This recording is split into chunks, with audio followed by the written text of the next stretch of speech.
Баршаңызға қайырлы күн. Бүгін жүгеріден жасалатын мұздай көже дайындаймыз. Менімен бірге болып, видеоның соңына дейін қараңыздар. Ең алдымен ақ жүгері мен сары жүгеріні ыстық суымызды құйып, жібітіп қоятын боламыз 1 сағатқа. Бетін жауып қоясыздар.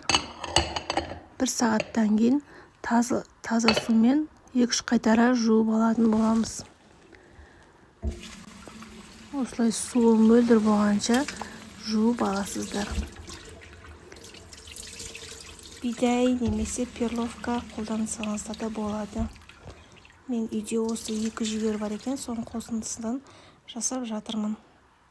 Артық емес заттары өзін судың бетіне шығып, барлығын осылай тазартып алатын боламыз. Менің каналыма тіркелмесеңіздер, тіркеліп лайк басып, комментарий бөліміне өзіңіздің пікіріңізді жазып кетіңіздер. Осылай екеуінде тазалап алғаннан кейін, үлкендеу ыдысымызға салып, үстінен 5 литр су құйдыммен көбірек құя беріңіздер, қайнап су тарылып кетеді. Құйып алғаннан кейін қайнататын боламыз. Қайнап шыққаннан кейін судың бетіндегі көбіктерін алып тастаймыз.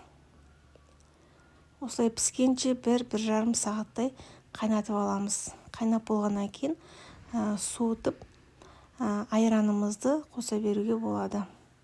Күн ыстықта шөлді басатын әрі тойымды көженің, салқын көженің бірі.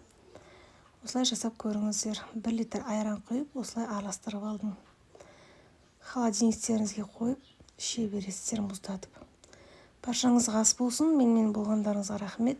Келесі видеоларда кездескенше сау саламатта болыңыздар.